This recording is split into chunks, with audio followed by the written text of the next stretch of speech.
இது மகிமை நேரம். ஆண்டவரும் உலக ரட்சகருமாய் இருக்கிற இயேசு கிறிஸ்துவின் ஈடு இணையற்ற பரிசுத்த நாமத்தில் என் அன்பின் வாழ்த்துக்கள். இந்த நாளிலும் செப்பனியா எழுதின தீர்க்க தரிசன புஸ்தகத்தை குறித்து நாம் தியானிக்க போகிறோம். செப்பனியா எழுதின தீர்க்க தரிசன புஸ்தகத்தை குறித்து நாம் தியானிக்க போகிறோம்.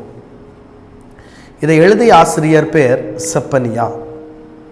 எழுதப்பட்ட காலம் 640 628 இடைப்பட்ட காலம். மொத்தம் 3 அதிகாரங்கள் இதில் இருக்கிறது. 53 வசனங்கள் இதில் இருக்கிறது. 3 அதிகாரங்கள் இருக்கிறது. 53 வசனங்கள் இதில் இருக்கிறது. இதனுடைய எபிரேய பெயர், செப்பனியா என்பது தமிழ் பெயர், எபிரேய பெயர் செப்பன்ஹாக் என்கிற பதம் பயன்படுத்தப்படுகிறது. செப்பன்ஹாக் என்கிற எபிரேய பதம் இதிலே பயன்படுத்தப்படுகிறது. யூதர்கள் என்றும் இதை செப்பன்ஹாக் என்றும் உச்சரிக்கிறார்கள். நீங்கள் பார்த்தீங்க அப்படின்னா இதனுடைய முன்னுரை என்ன அப்படின்னா, இந்த புஸ்தகத்தினுடைய முன்னுரை அல்லது தொடக்கம் முகவுரை என்ன அப்படின்னா, அது எத்தனாவது 1ஆம் அதிகாரம் 1ஆம் வசனத்தில் இருக்கிறது. நான் வாசிக்கிறேன். ஆமோனின் புத்திரனாகிய யோசியா என்னும் யூதாவின் ராஜாவின் நாட்களிலே எஸ்கியாவின் குமாரனாகிய அமரியாவுக்கு குமாரனான கெதேலியா என்பவனுடைய மகனாகிய கூசின் குமாரன் செப்பனியாவுக்கு உண்டான கர்த்தருடைய வசனம். பாருங்க, ஒரு ஹிஸ்டரியே இதில் சொல்லப்பட்டிருக்கிறது. யாரு? எஸ்கியாவின் குமாரனாகிய அமரியாவுக்கு குமாரனான கெதலியா என்பவனுடைய மகனாகிய கூஷின் குமாரன் செப்பனியாவுக்கு உண்டான கர்த்தருடைய வசனம். அப்போ கூஷின் குமாரன் செப்பனியா, இவருக்கு உண்டான கர்த்தருடைய வசனம் என்ன சொல்றது? 1ஆம் அதிகாரம் 2ஆம் வசனத்துல இருந்து 3ஆம் அதிகாரம் 8ஆம் வசனம் வரைக்கும் நம்ம வாசித்தோம் அப்படின்னா, தேசத்தில் உண்டானதை எல்லாம் முற்றிலும் வாரிக்கொள்வேன் என்று கர்த்தர் சொல்கிறார். இது யார் காலத்துல சொல்லப்பட்டிருக்கிறது? யோசியா என்னும் யூதாவின் ராஜாவின் நாட்களில். யோசியா என்னும் யூதாவின் ராஜா நாட்களில் கர்த்தர் சொல்றாரு, தேசத்தில் உண்டானது எல்லாம் முற்றிலும் வாரிக்கொள்வேன். எதை? யூதாவை நான் முற்றிலும் வாரிக்கொள்வேன். மனுஷரையும் மிருக ஜீவன்களையும் வாரிக்கொள்வேன். நான் ஆகாயத்து பறவைகளையும் சமுத்திரத்து மச்சங்களையும் இடைமறிக்கிறதுக்கு ஏதுவானவைகளையும் துன்மார்க்கரோடு கூட வாரிக்கொண்டு தேசத்தில் உண்டான மனுஷரை சங்காரம் பண்ணுவேன் என்று கர்த்தர் சொல்கிறார். யாரு? யூதயாவை குறித்து கர்த்தர் இங்கே சொல்லுகிறதை பார்க்க முடியும். யூதயாவை எல்லாத்தையும் வாரிக்கொள்வேன்.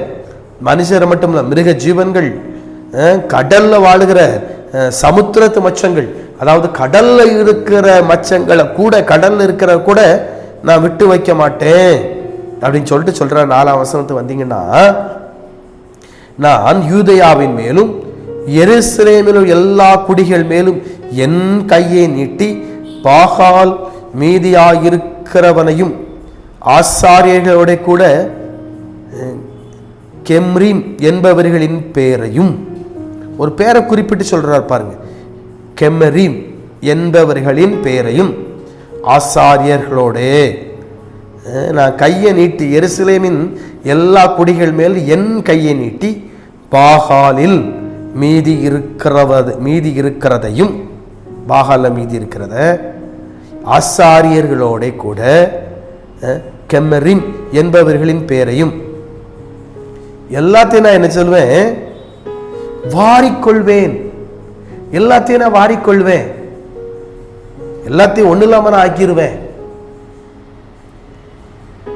இங்க பாருங்க, கர்த்தருடைய கோபம், கர்த்தருடைய கோபம், அவருடைய கோபம் வெளிப்படுகிறது. நீங்க 3ஆம் அதிகாரம் 9ஆம் வசனத்துக்கு வந்தீங்க அப்படின்னா, 3ஆம் அதிகாரம் 9ஆம் வசனத்துக்கு வந்தீங்கன்னா நான் வாசிக்கிறேன்.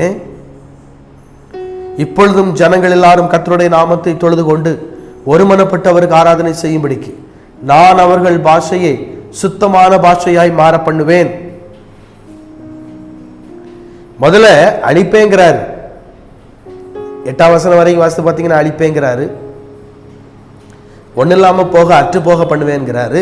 ஆனா 3ஆம் அதிகாரம் 9ஆம் வசனத்துக்கு வந்தீங்கன்னா சொல்றாரு, இப்பொழுது ஜனங்கள் எல்லாரும் கர்த்தருடைய நாமத்தை தொழுது கொண்டு ஒருமனப்பட்டு அவருக்கு ஆராதனை செய்யும்படிக்கு நான் அவர்கள் பாஷையை சுத்தமான பாஷையாக மாற பண்ணுவேன்.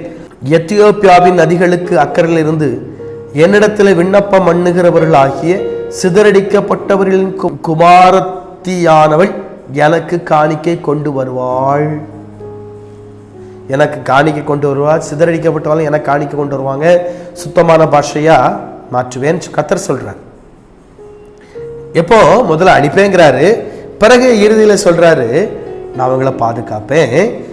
12ஆம் வசனத்துக்கு வந்தீங்க அப்படின்னா சொல்றாரு, உன் நடுவில் சிறுமையும் எளிமையுமான ஜனத்தை மீதியாக வைப்பேன், அவர்கள் கர்த்தருடைய நாமத்தை நம்பி இருப்பார்கள். 15ஆம் வசனத்துல கர்த்தர் உன் ஆக்கினைகளை அகற்றி உன் சத்துருக்களை விலக்கினார். இஸ்ரவேல் ராஜாவாகிய கர்த்தர் உன் நடுவில் இருக்கிற நீ தீங்கை காணாதிருப்பாய்.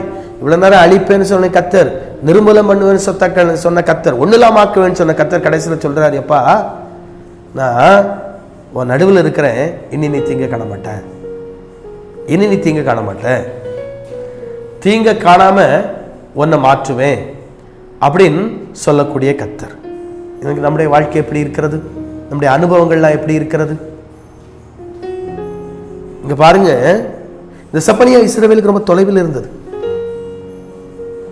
இன்னைக்கு நம்முடைய வாழ்க்கையில கர்த்தர் அற்புதங்களை செய்யக்கூடிய வல்லமையான ஆண்டவர், அதிசயங்களை செய்யக்கூடிய வல்லமையான ஆண்டவர்.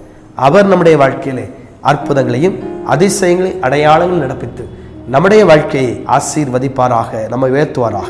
தலைகளை தாழ்த்து ஜெபிப்போம். அன்பின் ஆண்டவரே உமக்கு ஸ்தோத்திரம். நீர் எங்களோடு கூட பேசினீர், உமக்கு நன்றி ஆண்டவரே. ஆண்டவரே, இதை பார்த்து கொண்டு ஒருவருக்கான ஜெபிக்கிறேன். வாழ்க்கையில கர்த்தர் அற்புதம் அதிசயம் அடையாளத்தை நடப்பிக்கும்படியா ஜெபிக்கிறோம். காத்துக்கொள்ளுகிற தம்முடைய வல்லமையான கரம் காத்துக் கொள்வதாக, உயர்த்துகிற கர்த்தருடைய மிகுமையான கரம் உயர்த்தட்டும். பெரிய காரியம் கூட இயேசு கிறிஸ்துவின் நாமத்தில் ஜெபிக்கிறேன், பரிசுத்த பிதாவே, ஆமென்.